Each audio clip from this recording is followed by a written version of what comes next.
Thank you very much for being here. It's great to have you on Zoom for the conference. I really was hoping that we'd be able to meet in person. I'm a big fan of your work. I rarely say that to anyone, but I am. Well, just so you know, when I say that, you're right up there with my, here, can we do the name dropping? My good friend, Jocelyn Godwin. I'm honored. Thank you so much. I'm truly honored. Peter Mark Adams. You had sent me 2 copies of your works. One was Entering the Desert, and the other was The Cult of Golgotha. These were spectacularly published books, just because of the quality of the publisher. They do fabulous work, but also because not only your writing, but your approach. And I want the viewers to know that your approach to spirituality was, for me, a fascinating blend of what I like to call fact and fiction. Oh, wonderful. In that liminal realm of the personal experience, that's what we're blending. We're blending some very real things that we cannot ignore. There's an objective element to it. Yeah. It's not completely subjective. But we're experiencing these things very personally and subjectively. Yeah. So you have some of my favorites in there, but also a lot of strong tradition. Yeah. And in our discussions over the last year or so, we've talked a lot about the role of tradition, whether it be Martinism in particular, which we both share initiations in, also in Indian Tantra, yeah, and also to some degree in Tibetan the Vajrayana.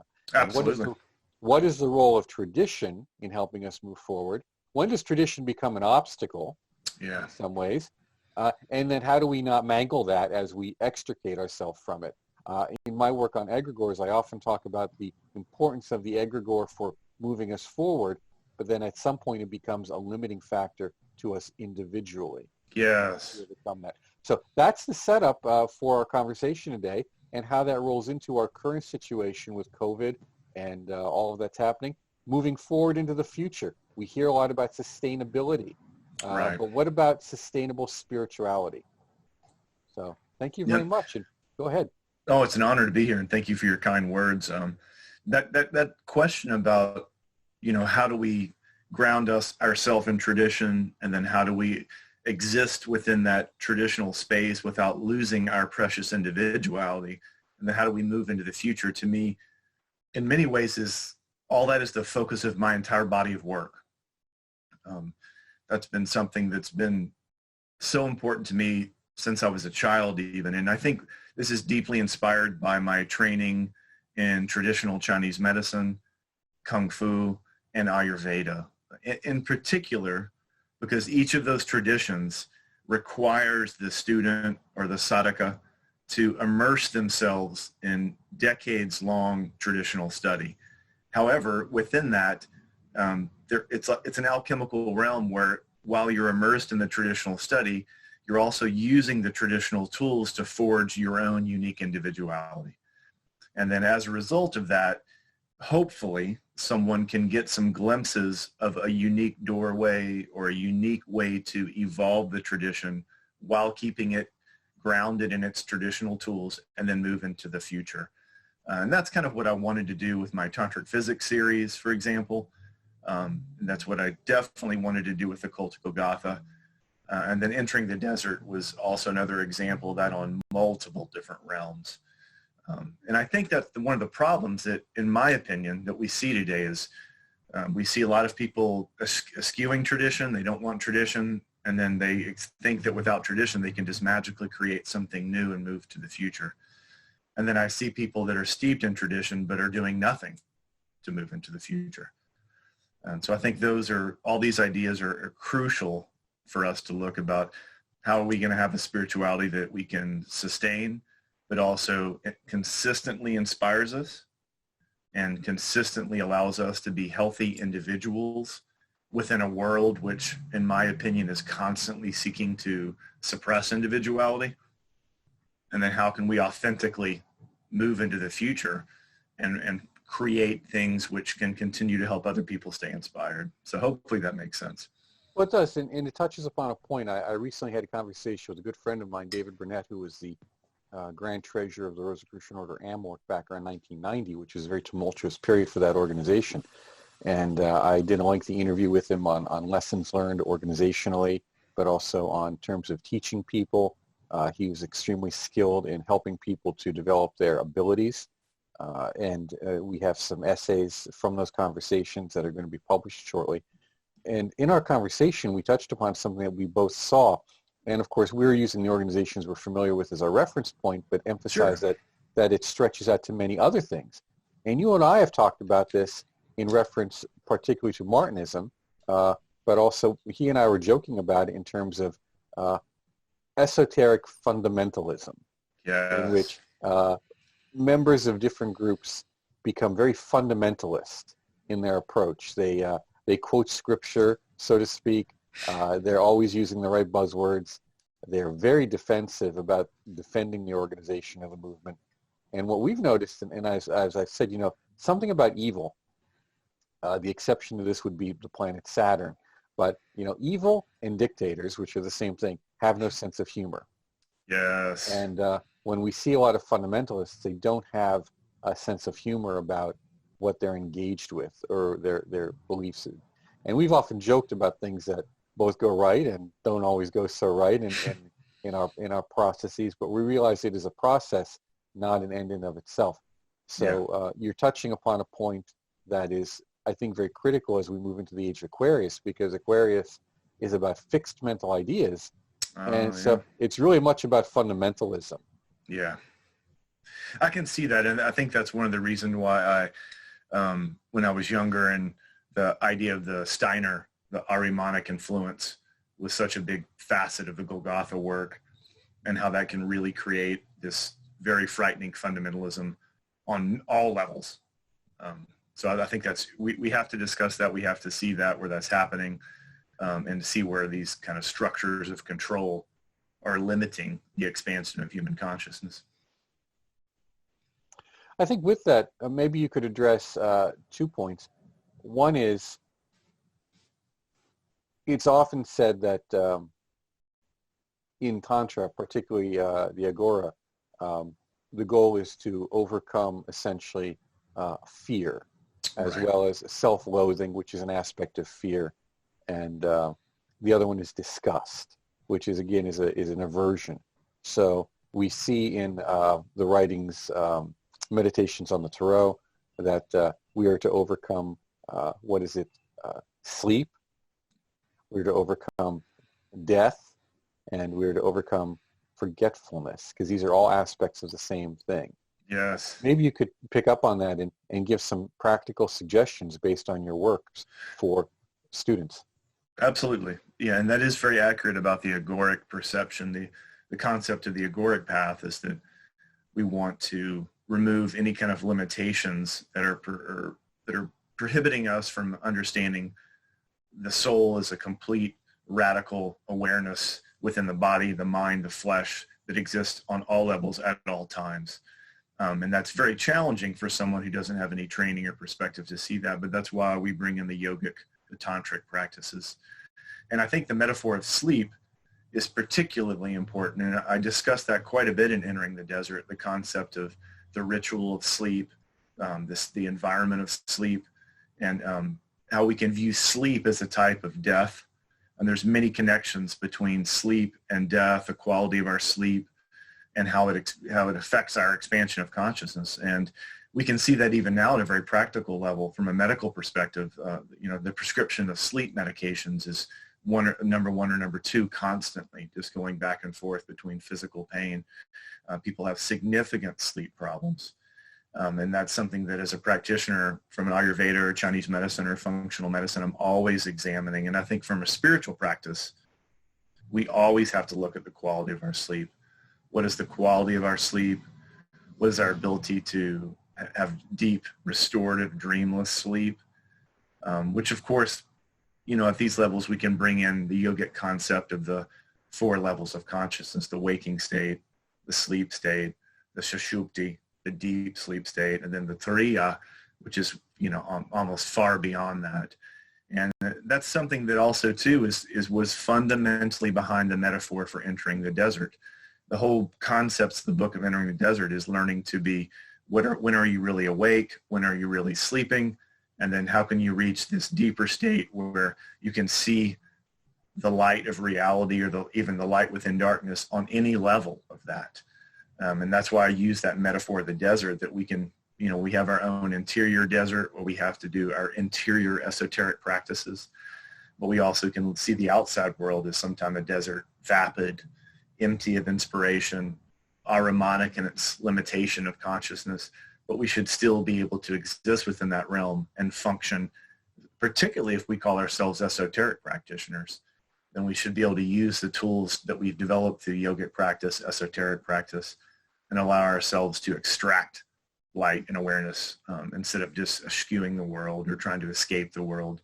I always try to, my writings are always about stop trying to prevent people from living in fantasy worlds and letting them kind of ground themselves back into the physical body and see how Yeah, and that goes into two things that we've talked about and I have with others, and I enjoyed always talking with you about it because you have such a breadth of background, and of course, not just the background, but from that knowing other people and other people accomplished. And this is where relationships are important because you know a lot of people. I know them by name, maybe not in person. They may or may not be well known or famous, but they have a breadth of background. I know a lot of people. Other friends of mine know a lot of people. And through that, a network or web of communication is formed if we only use it. Yes. And that's part of what these conferences are about, is activating that psychic web, if you will, that psychic network for communication. But back to your statement, one of the things that we've noticed is a strong, and this goes with fundamentalism, is a strong moralization of things. Oh, yeah. And contemporary spirituality often seems to approach everything from what I like to, and I don't want to be too derisive about this, a kind of middle-class Protestant view of ethics, and assumes that somehow these are universal. Yes. And I say, if you think that's universal, I would often say, not because we don't have a desert here, but I'd say go to that mountain over there because you could see it from the window. And you talk to that nature about your universal ethics. Yes. And how does that work in the spiritual domain? Because not all spiritual creatures, as we call them, are going to be friendly. Mm-hmm. So how do some of the practices that you do address this, and what are some of the things that people can begin to do in their own lives to overcome this self-imposed limitation of the notion of a ethical or moral universe? That is a hugely important question and a hugely important topic, and I see this rampant, and in particular in the contemporary occult scene, where it seems that more people are aspiring to these vague, secular, leftist, moralistic ideals as opposed to overall esoteric ideals. And so that's why we're talking about this. I think also, too, we could even tie back the idea from the Agora perspective, which was kind of trying to break free of those limitations and expand that. Now, I think what that means on a practical level for everyone, I think number one, my idea in the entering the desert of the sacramental vision, the idea of being able to develop a certain type of awareness, a certain type of vision in which you can see through the dichotomies of life. And I think what that essentially means is that you start to be able to have a nuanced vision, that you're able to start to look at any experience in life and not be caught into this black or white moralistic cage. And I think any spiritual practice, whether it's just a basic, Lectio Divina or prayer or working with the sacraments, which you might see in a Martinism path, or if we look at more radical agoric path practices, all of that should allow someone's consciousness to start breaking free of limitations. And then within that, each person's dharma or svadharma, their unique dharma, will kind of play out, and that depends on where they go. But essentially, it should expand the consciousness that someone is starting to see that, okay, there's a nuanced view of reality. There's always some type of shifting and morphing that. It's very much related to our physical health. Our physical health is constantly morphing and changing. And, we have this fantasy that we'd like to create this aseptic world where we're always safe and everything's going to be safe all the time. and if we just have just enough germ killers, and if we wash our hands enough, and now sadly, if we just stay far and far away from each other, then no one's going to die and nothing bad's going to happen. But if we look at herbalism, for example, a great fundamental kind of example of this is plants that grow, like that analogy used of mountain is beautiful. Plants that grow in harsh conditions up in mountains have the most juicy supply of nutrients. And plants which are grown in a controlled environment with aseptic conditions have a little bit of that, but you have to take 4, 5, 6, 7 times the amounts to even try to get to the quality of that. That's why people used to prize, reishi mushrooms harvested from the mountains, or ginseng harvested from the mountains. And that's the concept of soma. The soma that we're extracting from the mountain is that something that is distilled or created in this alchemical tension forms a much deeper, stronger body. And that's also the same thing with our perception of reality. Well, this really matches some of the things I've talked about with many people, and I'll try and distill it down. And that is the notion that, there's such a thing as safe initiation. And initiation is not meant to be safe. It's a controlled trauma. Yes. And one of the things I've done is in that overcoming limits, you need a shock to the system. And I've said to some folks recently, when we ask the question, because as we're entering into what is essentially, in my mind, a high surveillance society, which is a high control society, a high limitation society, a soft police state, which we have to address as initiates is, what are we willing to fight and die for? And what that really means is, what are we willing to kill and die for? And that's asking the same question, but it's not. Right. And it's that kind of reality in language and reality in thought that leads to reality in action. So we're looking at that congruity of, as we say, body, speech, and mind, or thought, word, and deed, and how that congruity leads us to understanding the energy of the moment. What does the moment require? Not what do my preconceived notions of right and wrong and moralism and all these things require. Maybe you could go with that. Yeah, that's beautiful. There's a really important concept in Kung Fu which is connected to that, and you really kind of hit the nail on the head. It's how can we train ourselves to be constantly spontaneous in the moment. And you can see people when they learn Kung Fu, some people will pick this up quicker and some people won't. And the analogy is you might, say in Kung Fu, you memorize all these moves, and it's like a chess move, right? You've memorized them in your mind. If someone does this, you do this. If they do this, you can react that way. And it all looks really good on paper, right? And you learn these forms, and these are all aseptic. It's like learning medicine from the book, right? You learn this is the symptoms, this is what's going to happen, and then your first week in clinicals, nothing's like the books.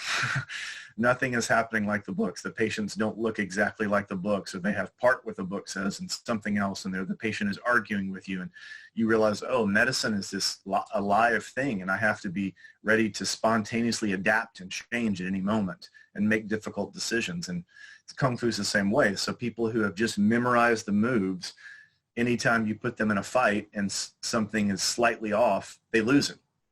And they lose it physically, but they also start to lose it, more importantly, psychologically, through fear and stress. And then that kind of breaks down all their judgments after that.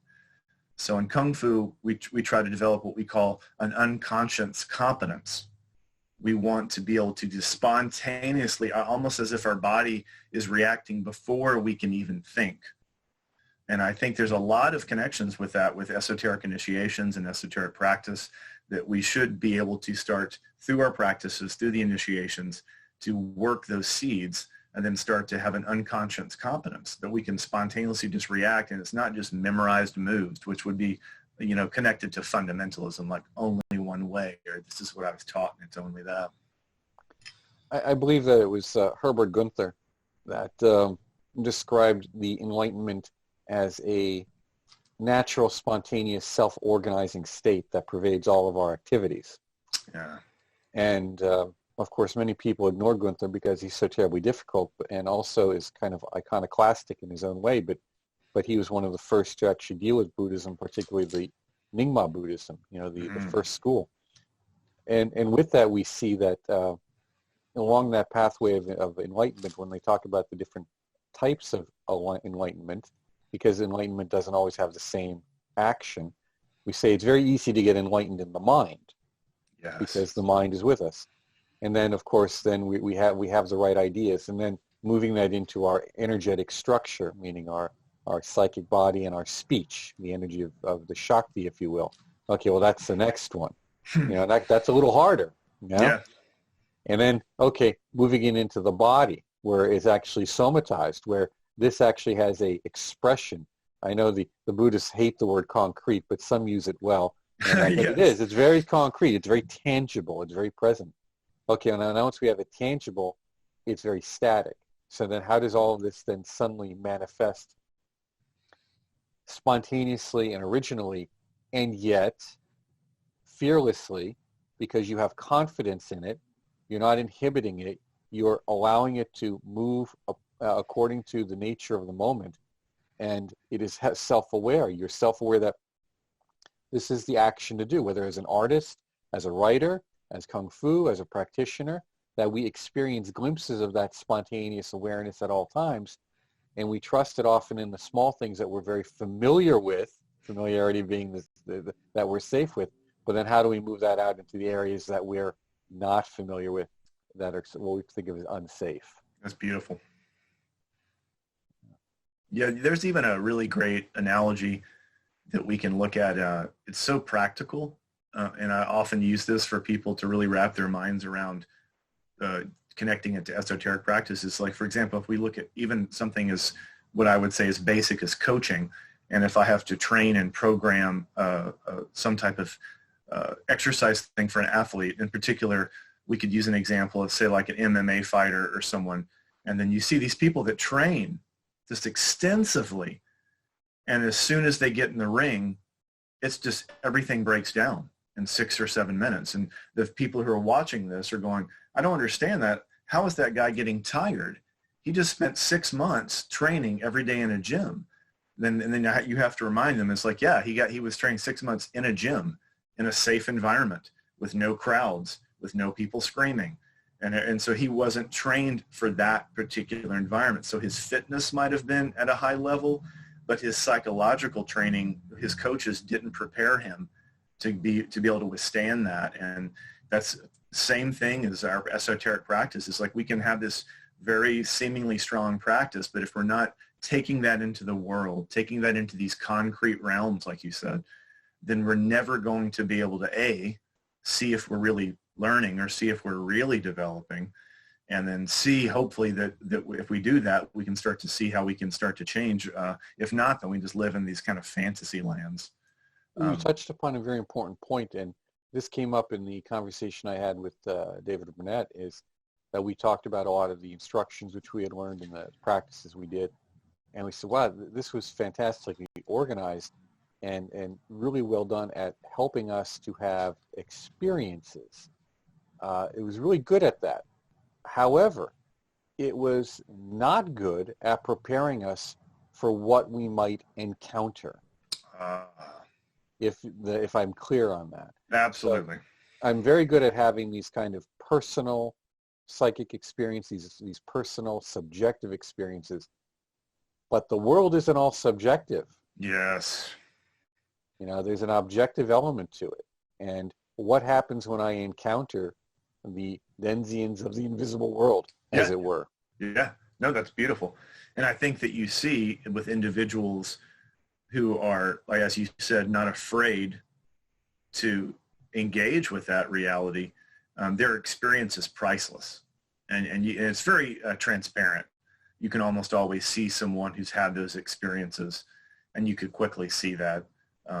Just as if you're watching Kung Fu, within a minute or two, you can usually see, okay, that person's way more experienced, way more comfortable. That person's scared, all this different thing, those things. So I think that's something which I see as a danger today. Is it seems to me, at least, that many in the esoteric world are threatened by people who are fearless, and are threatened by people who are willing to take the chances to experiment in this concrete reality with their esoteric practice. And I think that's very dangerous. We can't limit that. And that's, of course, when you start to go into these amoralistic areas for sure. Well, that's very interesting because what we essentially are talking about is the old joke between the hothouse environment, what is done in a hothouse versus what is done in nature. And in that same extension, when a fighter goes from the gym into the arena, okay, as I think it was Tyson said, everyone has a plan until they get punched in the face. Exactly. And reality hits you. And it's the same way with dealing with the denizens of the invisible. I had a fellow call me and he wanted me to walk him through an exorcism for some friends. It was more or less what we would call a minor exorcism, some kind of troubles, but it wasn't significant enough. And I said, well, okay, maybe we can do this. So, but he wanted a formula. Of course. I said, well, I'll give you a formula, but what are you going to do when the formula breaks down? Because it will. It's inevitably will in this process. So with that said, we have the phenomena of your fighter entering the ring and experience not only the combat with his opponent, but the sensory overload of the environment. And the same thing happens in various types of psychic experiences, whether they be what we call out-of-body experiences, astral projections, ritualistic evocations or phenomena. There is for lack of a better term, an energetic sensory overload that potentially takes place. Maybe you could talk about that. Absolutely. Yeah, that's one of the most important reasons why I constantly, when people ask me for kind of answers or tools, almost always I go back to my grounding in esoteric Hinduism or Vedic traditions, because they're always intimately tied with the limbs of yoga. And that's particularly the limbs of, let's say, pratyahara and dharana and dhyana proper, the idea of kind of turning off sensory overload and allowing the senses to be purified and transformed. And also just becoming just aware of how our senses are constantly being engaged with the external world, how their doorways, their indriyas. I talk about this extensively in the next Tantric Physics volume, but I touch upon it in all the works too, is that most people have no perception of how they're either dumbing down their senses or they're overwhelming their senses, or how they're being manipulated via sensory impressions.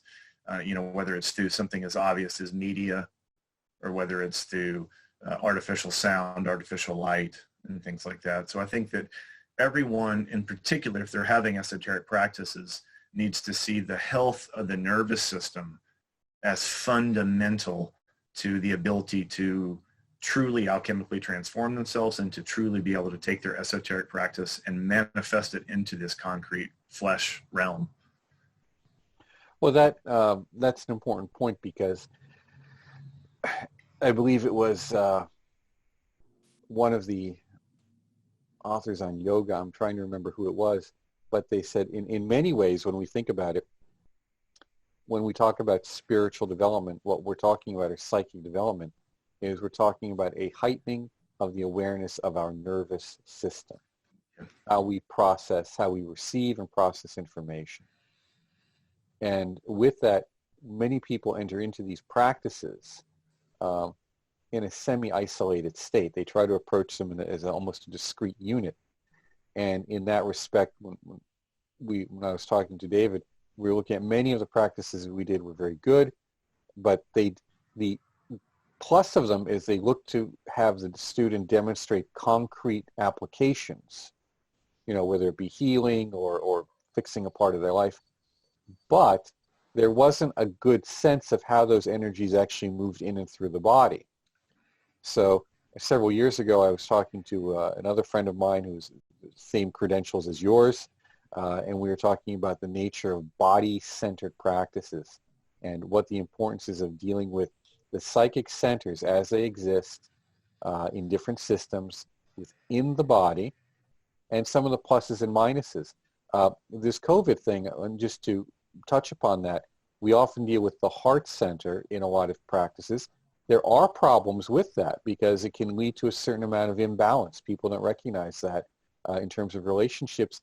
And yet I find the social distancing interesting because the heart center is the touch center. It has to do with the skin and touch.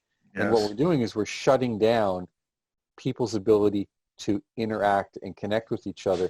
So maybe from an esoteric view, you could touch upon what is this nature of isolation of the heart, what this means in terms of awakening, and just anywhere you'd like to go with that. Yeah, that's beautiful. I think two things jump to my mind first with that is I think there's no way that you can separate this now almost fundamentalism of this pushing this social distancing paradigm with the obsession with technology.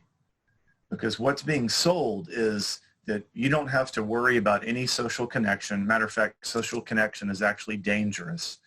And we can replace all of this with just a simple screen and technology. We don't need classrooms anymore. We have magical Zoom education. We all have this. We can just take everything and just magically put it online, and it's just going to be wonderful, and everyone can post their TikTok videos from the hospital, and things are going to be great. And I radically disagree with that on every level, and I think that's fundamentally a great example of some of the systems of control that I touched upon in Cult of Golgotha and Entering the Desert, and that we have to see this as this should be critically challenged and at least critically discussed, and looking at the hard data. That's, everybody today wants to kind of throw this kind of this ridiculous thing like, I just believe in science, or this house believes in science here. We see that a lot in the virtue signaling things they'll put in their front yard.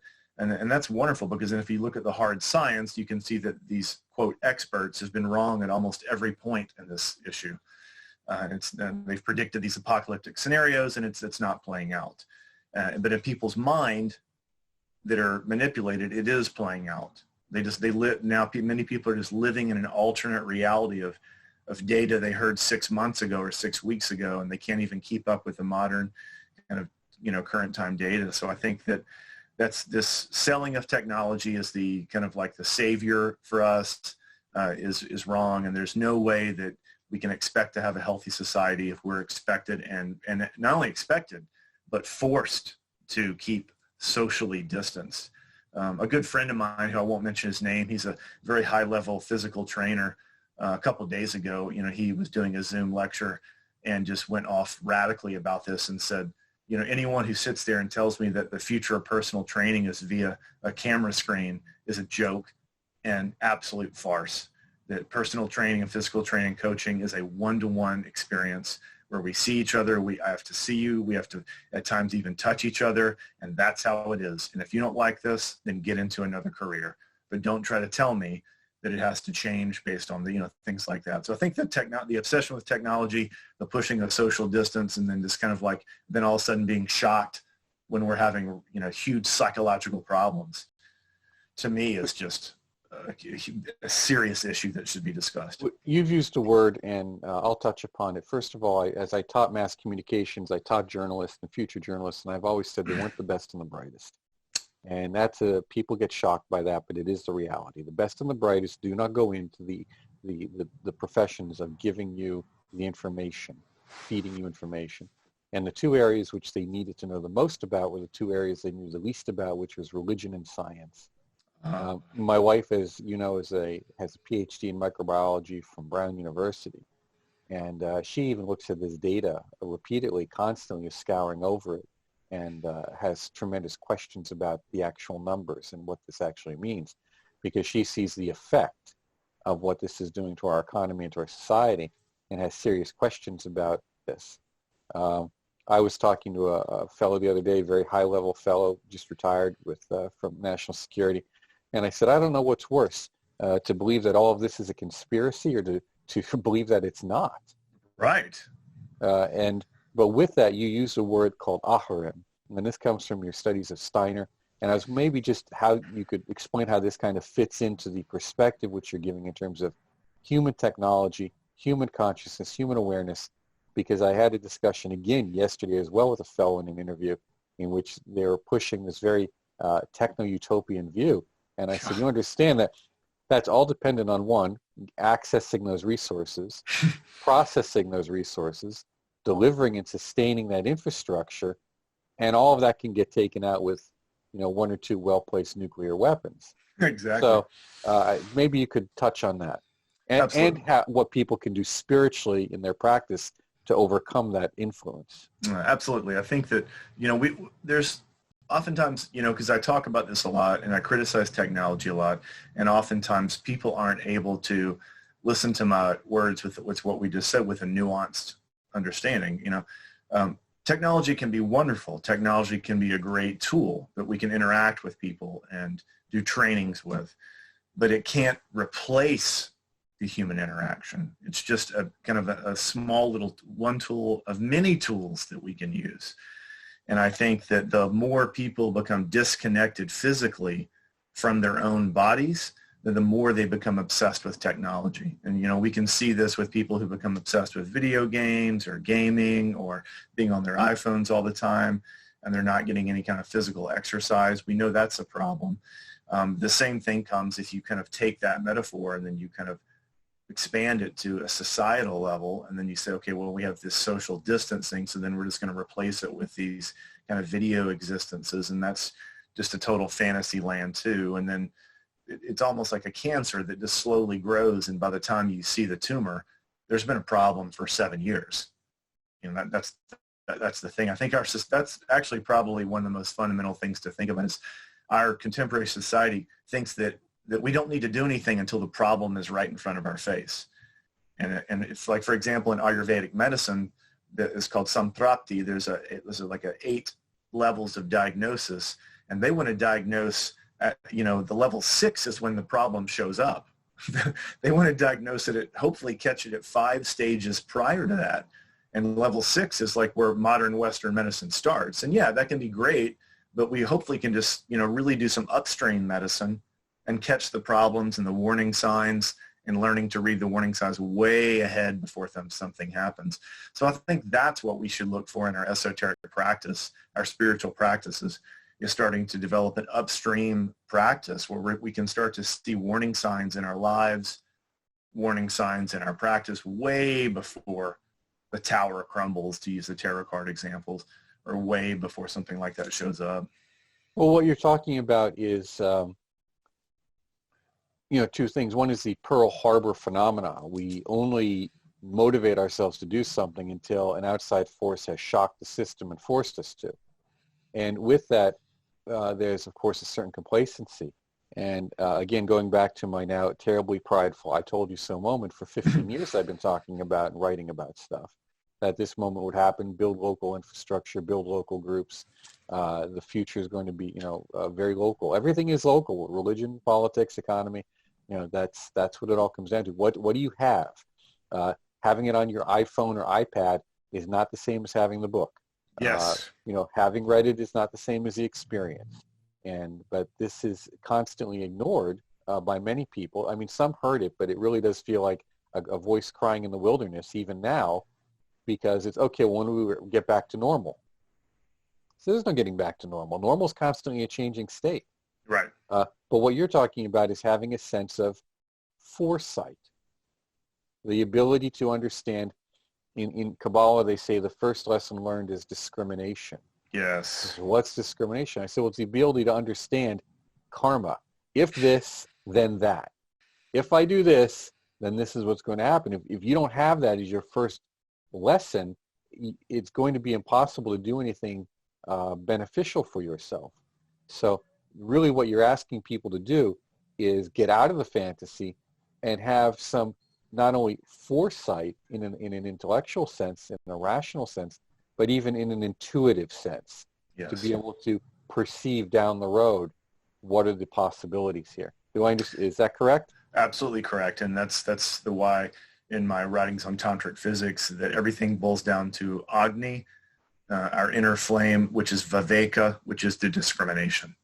We have to cultivate Viveka and discrimination to be able to see these nuanced views of life. And if we don't have Viveka, we will never get to a sacramental vision. We'll never get to understanding. And to give a really basic connection to, that's the same thing we do in Kung Fu and fighting, which we teach situational awareness. I want to see a fight coming 5 steps before I even have to engage with that person. and probably and definitely stop the fight 5 stages before it gets there. And so we teach that a lot. I've gotten into tremendous trouble over discussing situational awareness and the notion of the predator. Yes. And this goes back to the notion that other people share the same values we do. And I said that's not true. The predator looks at opportunistic situations.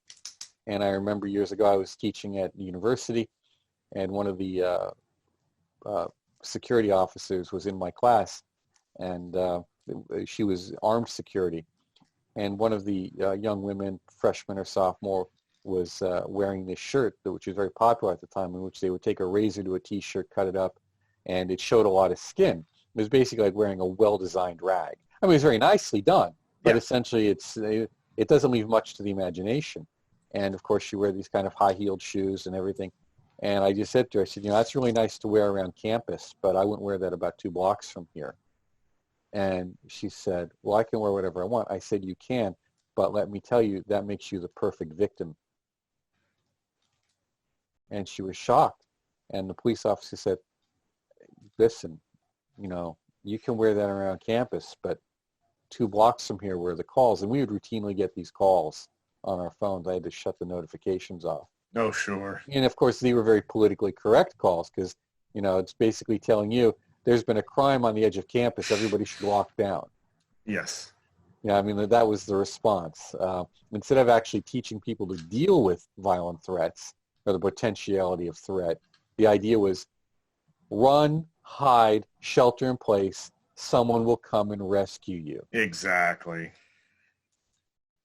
And I think we even see that in esoteric circles. It's like, don't worry about anything. Don't worry about anything dangerous. Matter of fact, don't even attempt to engage it. Someone's going to come and save you. Or maybe we don't, even in the esoteric world, I would even say that's much of the obsession with government control now, is people say, well, I feel like there's no one there that's going to save me. My occult practice provides me no tools to kind of save or protect myself. Therefore, the government has to do that. Therefore, this organization has to do that.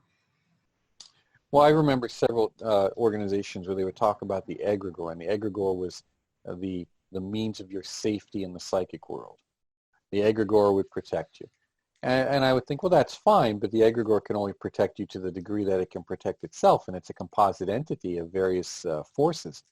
So it's like, to use the analogy of a military unit, it's only as good as the degree of training and readiness of its individual members. Yes.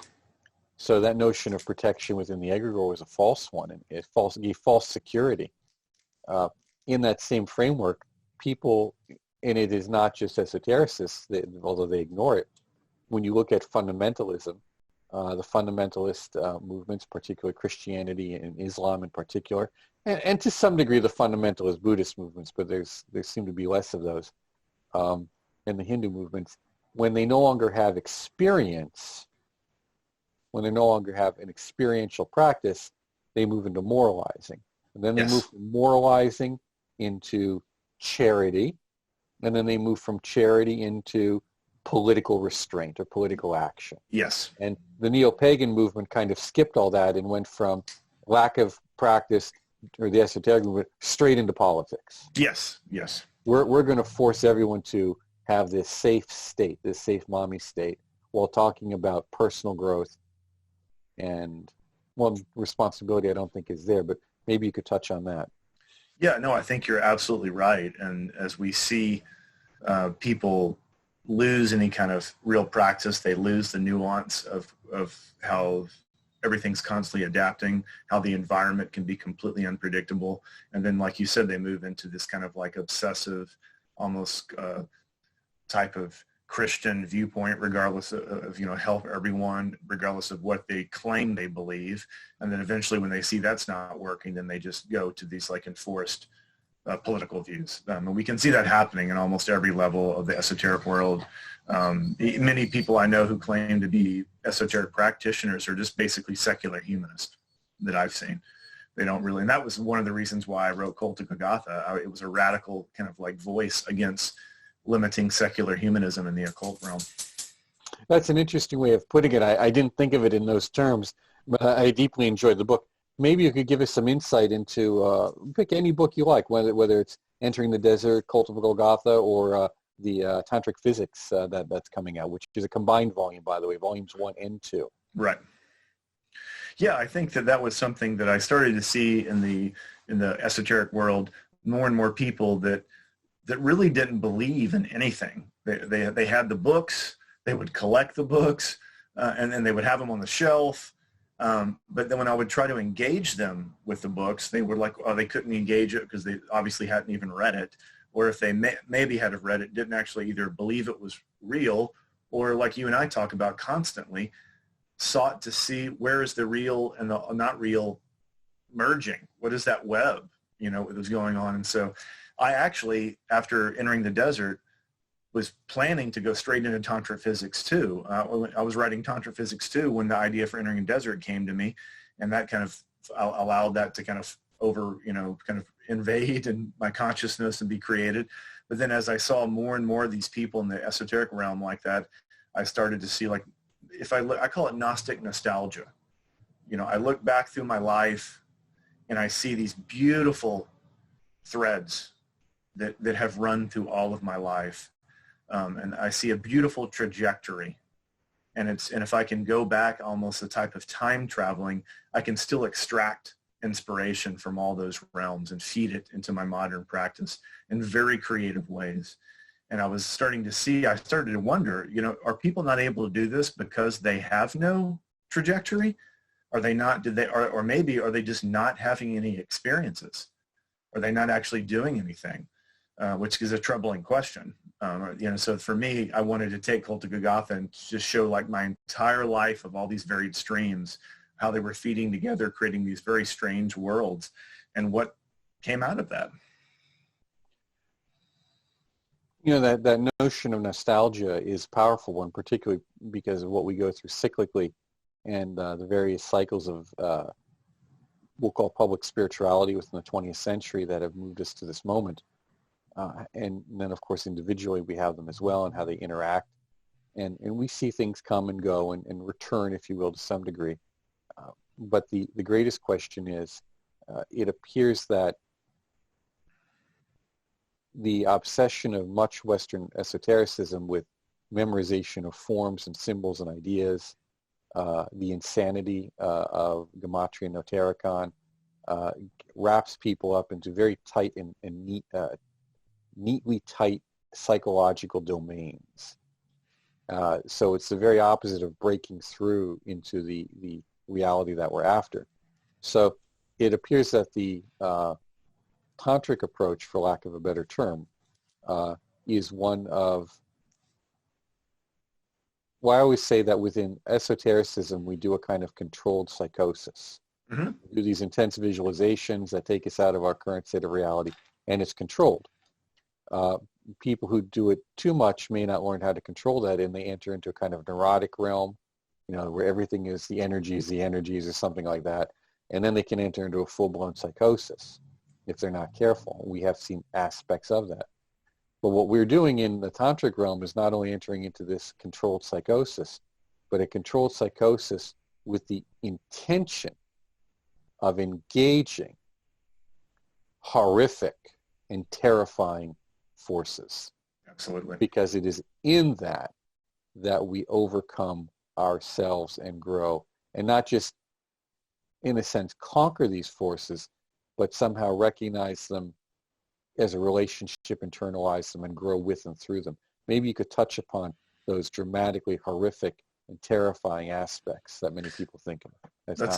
That's a very important part. That's essentially one of the fundamental parts of the Agora path and the Agoric lineages, is that we were happy to engage with terrifying forms, because we know that through the actual experience of that, we're going to come out with a deeper perception of the Atman and who we are in a glimpse. And that's very much connected to the Vedic conception of the creation of the universe.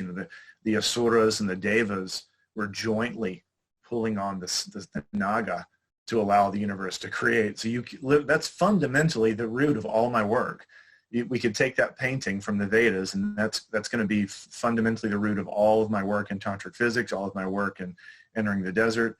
A funny story, I had a bookstore owner I know who runs an esoteric bookstore and had gotten Entering the Desert and said, I love this book. It was very inspirational. However, it was very scary and parts of it were very dark. And I don't know if I can recommend this book to my friends because they might do something dangerous with it. And I was like, listen, and he had a picture of this creation of the world behind him. And I was like, okay, the painting that you have on your wall, that's the Asuras and the Devas working together, and they're pulling a Naga, and Naga is this weird middle realm. So you love that picture, but you don't like this. And he was like, he kind of got it. It's like, oh, it's like, yeah, that's the alchemical tension of life. It's the yin and the yang. You really have to fundamentally understand this. So I think that's one of the aspects of, for sure, left-hand Tantra is that it's confronting fear. It's confronting dangerous realms and the understanding that to have radical transformations, that often it requires radical actions. Now, of course, that's not for everyone. That path is not for everyone to take. So there's many of other beautiful paths that will give them the tools for that too. And maybe it's not for everyone, but it's, when we look at evolution of species, or, across the spectrum, two things are important to recognize. Evolution occurs on an individual organism basis. It is not some collective plan that's being worked out. Right. The monotheistic view of the great plan and all this, and God's will and all this, is not a universally held belief. And the idea of human evolution, I almost want to despise that phrase. Yeah. Because it implies preordained notions. It's individuals that organize. Not human society doesn't organize. Individuals do, and then the rest are dragged along kicking and screaming. Yeah. Or just passively. They just go for the ride. Yeah. So it's individuals. And this is where esotericists, occultists have to step up as individuals and show that they can be a force in the world. They can be problem solvers. Yes. And I'll go off on a short rant here. Please do. I often get calls from folks. I even had a lecture the other day, someone who hasn't called me, and then they basically lecture me about the secret chiefs being upset with something I was doing. And I said, well, first of all, where were they when I needed them? And how about they get down off their thrones and start doing some action? Because if they've got any authority in this world or in those groups that we were talking about, I'm not seeing it. Yeah. Where is their authority? Why didn't they stop that problem from happening in their own organizations? Right. But they couldn't, and they didn't. So that kind of secret rant is that looking for someone to rescue you, it's not going to happen. Yeah. And with that notion of fear, you have to engage this fear. And that's where your energy comes from, is actually the realization of your personal victory. And that nature is, it's not a preordained outcome. There's no preordained outcome of your salvation or your enlightenment. That's a huge idea. And I think that's an idea which frightens a lot of people. And the more they're frightened by the idea, the more kind of barriers they put up to actually ever addressing that idea. Even within occultism, and people who claim to be following some radical path, when you really look at it, they want safety nets constantly everywhere. They are constantly calling out anyone who maybe has any potential radical view, or what do they call it now in the modern speak? Oh, that person is adjacent to this dangerous character, therefore they're also dangerous too. They were one time at a bar standing across the room from someone who I think is dangerous, therefore they're adjacent to them and they're dangerous and we must stop all of them, while they have their wall of Crowley books behind them, or a picture of Jim Morrison on the wall, and say think there's some radical practitioner. And so that's just on a social realm we're talking about. Proximity and guilt by association. Exactly. But we want to bring this into even an esoteric realm. We have to be engaging these same ideas through our esoteric practice, through our transformational practices. And that's what true alchemy is that using all the darkness, the light, letting them intermingle in the laboratory of the body, the laboratory of the flesh, the laboratory of society, and then understanding that that's going to take a lot of practice. It can be very messy, and that the experts often are wrong. Did we used to say, and he was referring to Paracelsus, I believe, when he said this, the physical body is as a alchemical laboratory is perfect in and of itself, And what our job is to do is to essentially get out of the way. Yes. It's kind of because of the relationship between the physical body and the subconscious, as we call it, that we could actually say that the physical body is the subconscious externalized, that it doesn't exist as a separate entity. It's the subconscious externalized. So that this is in its, if we stop, essentially stop interfering with its natural function, but learn to understand it and go with it, those transformations internally take place. And of course, he pointed out, as did Paracelsus, that a great deal of that transformation takes place in the lower part of the body, in those aspects where the fire and the heat, that prana, that fifth prana, many people think of prana as universal. There's a prana, but there's actually 5 pranas that we see in the yogas. And one of them is the prana of heat or fire. Maybe you could talk about that a bit. Yeah, I think that's a great metaphor, is that, if we look at the, for example, we can look at the chakra systems, and most people are usually either obsessed with this, like you mentioned earlier, and a very important thing to discuss is the heart chakra. Everyone just wants to constantly exist here. Maybe they want to maybe constantly exist in the crown as some kind of mythical escapist transcendence awakening. Some maybe want to exist here in the third eye, claiming they have some magical practices, but they're usually always kind of ignoring the lower realms. And the Muladhara, which is, the base of our spine, but there's also realms below that. And those realms below that are the deepest subterranean realms, where there's many kind of pieces of diamonds and gold and jewels that can be discovered, but they're also guarded by these Naga type entities. And then that's one of the parts of our exploring our unconscious, exploring ourself, and being grounded with that is very important. And that's something which I touch upon in Cult of Golgotha when I talk about the concepts of the cracks in the wall, right? That things are seeping in, that we have cracks in the wall of the primordial id, and these strange forces are kind of seeping into the world. And if people aren't aware of that, then they're going to be easily manipulated and easily, Well, there's 2 points there, and just to reinforce that, the root chakra that we think of at the base of the spine and the feet are essentially the same chakra in action. But between them, through the legs, there are 7 psychic centers that are really 7 hell realms. Yes. These are the hell realms. And this is almost, I find very few people actually know this. And it's very difficult to engage in conversation about, well, what does that mean? What do you mean there are these hell realms in my legs? What does this mean? And how do we engage those forces? And they are, as you said, these are chthonic forces that have to be addressed. And that's why when the fire is moving, we're constantly moving that fire. When you see pictures of people seated to do the tumo practice, the lower realms are filled with fire, because that's what needs to purify that and move that energy upward. But just to reinforce that for folks, so they have another basis for understanding that. So maybe you could give a suggestion of some practices that people could do to begin to engage this transformative energy.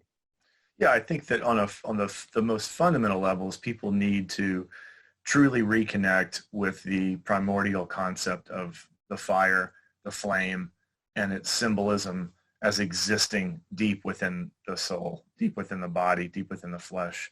And that's what in Vedic ideas we would call Agni. And then Agni has both a inspirational aspect, but it also has a protective aspect. And so people need to really understand that. So number one would be starting to understand how they see the flames alive in all of nature. We can see that that's what, the flame of Agni transforms the seasons. So as people start to become more aware of their connection with the different seasons, as they learn how to cook their own food and having more of a personal relationship with food, they start to have more of a connection with the flame and the fire. And then, of course, we can tie that with more sacred ritual by using the flames. I have many of those in Entering the Desert, many of those in Tantric Physics, to reconnect with that.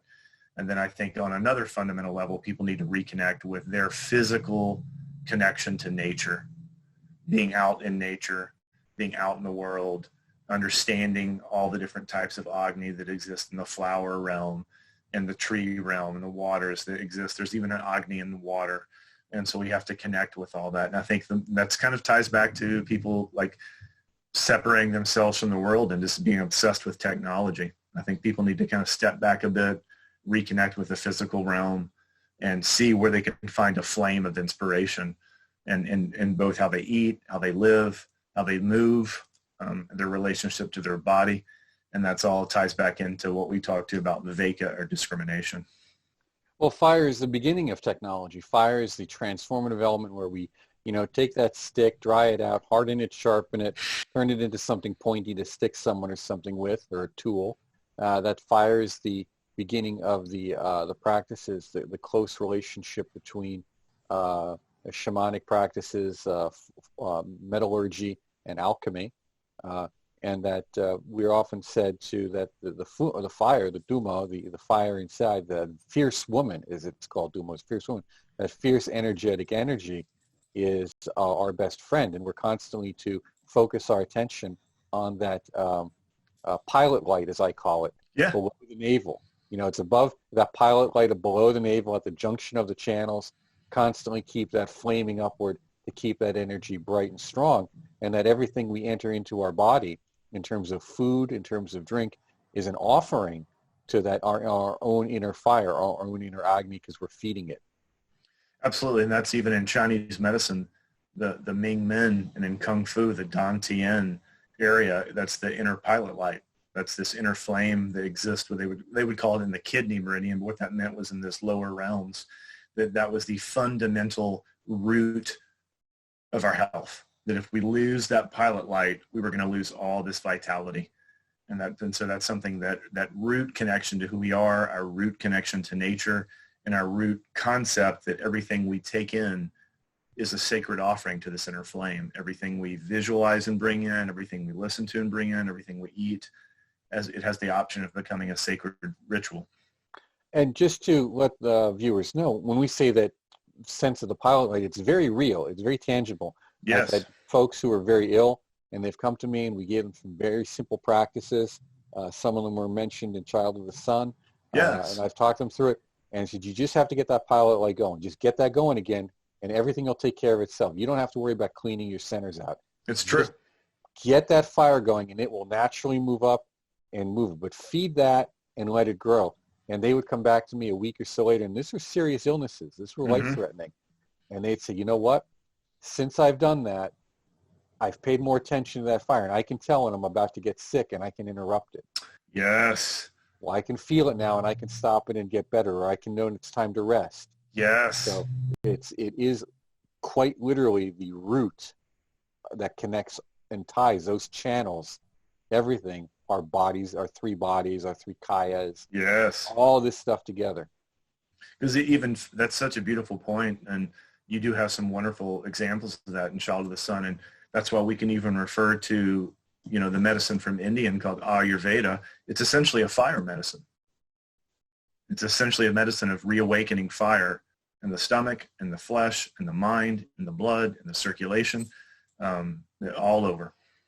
Well, and this is interesting too, because we talk about alcohol as fire water because it burns. Yes. And we talk about the spirit of alcohol, the spirits. And within Indian practices, and I believe it was, who was the great French Indoologist who wrote extensively on tantras, he had said that, Alain Danilou. Danilou, yes. And he mentions about the nature of the spirits, the actual intelligences and energies existing within drugs, within alcohol, within the plants that we ingest in relationship, and how that affects us. So looking at the notion of overcoming, how do these spiritual, literal forces and intelligences from that perspective relate to what you see as this kind of now openness with regards to psychoactive substance availability in the case of it? Yeah, that's a topic I get asked about a lot, and people often get upset with my views on it, but I actually discuss this a lot in Entering the Desert in the chapter of the Mirage, and I think that it's a beautiful concept to connect back with Agni, because everything has a certain type of spirit to it, right? Every kind of thing we eat, a plant that in herbalism, we understand that it has a virya, or an energetic, but it also has something called a rasa, or a taste. And so so everything we take, whether it's a physical substance, a metaphysical substance, or an experience, has a flavor and a taste, an energy and a taste, essentially. But we have to be able to digest that. Our Agni has to be strong enough to be able to actually digest what's going on.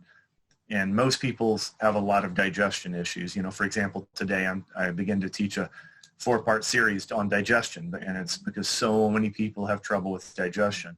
And that's on a physical level, but they also have the same thing on a mental level, on a psychological level. And they're looking to substances to fix that or to stop their pain. And so that can be extremely helpful. People can have substances which can transform their consciousness and have radical awakenings. However, they can also not have the Agni to be able to digest that substance. And then it can cause significant... Let's touch on that, because the elemental aspect is critical here. Many people go into the psychic realm and want those psychic experiences, essentially watery personalities. Yes. They lack strength and vitality. And they don't have the fire to absorb the additional water and air that they're taking in that upset their nervous or psychic system.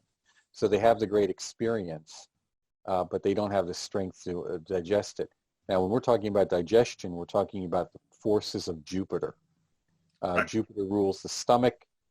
It rules the ability to absorb and expand. That's why people often associate Jupiter with wealth, with great wisdom. Jupiter is the guru planet, the teacher planet. It is also a fierce planet with the thunderbolts and the lightning bolts. And here we're talking Zeus. For those who need to understand, we're talking the planet Jupiter, the god Zeus, as well as how that relates to Indian and later Tibetan iconography. And what we're seeing here is fundamentally in our culture, among those who are interested in occultism, and we'll say between the ages of 15 and 40, a strong, almost anti-Jupiterian bent. Yeah, absolutely. The class that I gave, the 4 Aims in Life, was probably the worst attended seminar I ever had. That's mind-boggling. And that deals with the forces of Jupiter and basically how to have a good life. Yeah, that's so important. And then we also remember Jupiter is the home in the esoteric Vedic practices of the Anjarasa rishis, which are the rishis that were basically the flame, the home of flame. So that comes from Jupiter as well. As you mentioned, Zeus, that's where Indra and the lightning bolt awareness exist. And Indra was all about going into the cave, blowing open the rocks to let the light free from the serpent. So it's all existing in that, and people are so resistant to that. As a result of that, there's lots of problems. And that's why we see a lot of people, for example, I would have no problem with rampant drug use and legalization of drugs if every person I know who was taking drugs was having rapid consciousness expanding and creating amazing things. Well, that would be awesome. I would love that, but we don't see that. We don't see that at all. And so I think and then as a health practitioner, I see constant people coming in with physical problems from this: damage to the nervous system, damage to the mind, damage to the liver, damage to the lungs, all these things that are happening because they're abusing things or they're not able to digest a substance. So I think these things just need to be used wisely and intelligent. We have to have that discrimination there. And unfortunately, that's not happening. Well, I was an addictions counselor for many years, and I often, in the last few years, a lot of the woke crowd among the folks we deal with would give me a hard time because I was questioning widespread substance use. I said it often leads to abuse. Yes. And we were often talking about some of the negative side effects of marijuana. Yeah. And they were just vehemently defending it. And I said, look, it's a complex product. It's a complex drug. Not every responds to it the same way. And I didn't say anything against medicinal use. Right. I didn't. You're taking my statements out of context. But that's what folks often do when they are fundamentalists of any kind. Maybe what you could do is in closing, because we've had you here for quite a while and we deeply appreciate it, is give us some insight as to what you see the future of spirituality, and in particular the role you would like your works and writing to play in that. Thank you. I think for me, my hope is that that we see a trend in both esoteric and Gnostic/spiritual practice of understanding that the health of the physical body the health of the nervous system are fundamental starting points in a practice. And I'd like to see more of that happen. I'm constantly pushing on that in my practices. And anytime that some people see something in my work which is strange or that they like or seems magical, all that comes through working in my body, working in my flesh, working on that very, very intensely. It's not from living in some type of fantasy world. And so I hope we see a little bit more of that. And I hope we see more of what you and I were talking about just now. I hope we see people starting to have a better relationship to Jupiter. I really would like to see them understand the concept of Jupiter, what that's actually supposed to do, how it functions. Because we can even see in Jyotish and Vedic astrology, if someone's Jupiter is out of balance, then it will be, living in a dreamlike world, idealistic, fundamentalist views. That's very common knowledge. But it's also a very benefic planet if it's balanced. So I think those two areas are what I would hope for, that we would see, and then a little bit more willingness to confront fear and willingness to explore nuanced areas, and cultivating nuanced viewpoints that will allow someone to entertain opposite views and to experience very challenging realities and come out transformed instead of constantly trying to shut down anything they're afraid of. Well, that is one of the points of occultism in particular, that you have to be able to hold contradictory views as simultaneously true. Right.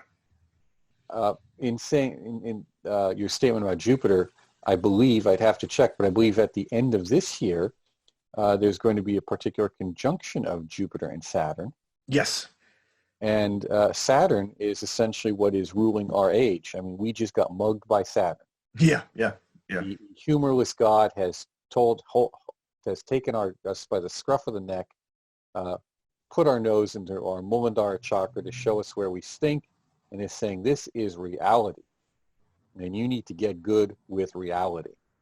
So maybe you could just, I know I'm taking another question more of your time. That's fine. Maybe we could tie this together as to how does this Saturnian reality, which we're addressing right now, in this moment in time, which is causing us to do this communication separately rather than live and in person. Right. That's a good point. And its long-term implications down the road, because Saturn's a big picture thing. Yes. And how does that relate to Jupiter? That's a good question. And that, in Cult of Golgotha, I make a really big point to show that there's a very important esoteric connection between Saturn and the moon. Very mysterious.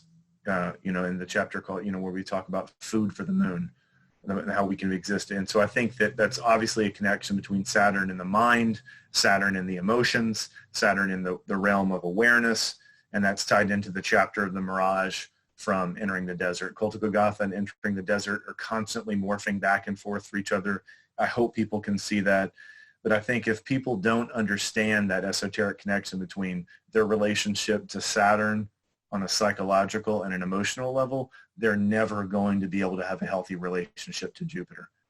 Jupiter can't come in and save them if their connection between Saturn and the moon, Saturn and their mind, Saturn and their emotions is blocked or obfuscated, or if there's any kind of chronic knots in there that's preventing it from unreleasing, that Saturn or Jupiter just can't magically expand that. So they need to examine their relationship to Saturn, and that's what's happening now. But hopefully that people will start to continue that as these things change and move to new experiences.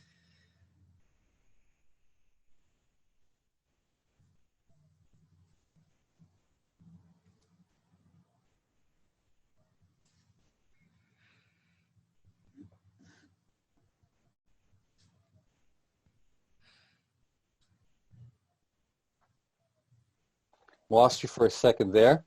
There you go. Lost you. Thank you very much for your time. Won't keep you any longer. It's my pleasure to be having here. you, because I know that you're very busy with your patients now, particularly helping them through these both physically challenging but highly emotionally and spiritually challenging times. Absolutely. And maybe as this will be available for everyone to watch way into the future, hopefully we'll be able to get you back here on a separate, maybe a podcast will start. I'd love that. and we can deal with some of these issues more in depth and more technically for our more, we'll say, practically astute viewers. Yeah, I would love that. That would be incredible. It's been an honor to be here, and thank you for this very inspiring discussion. Thank you. Okay.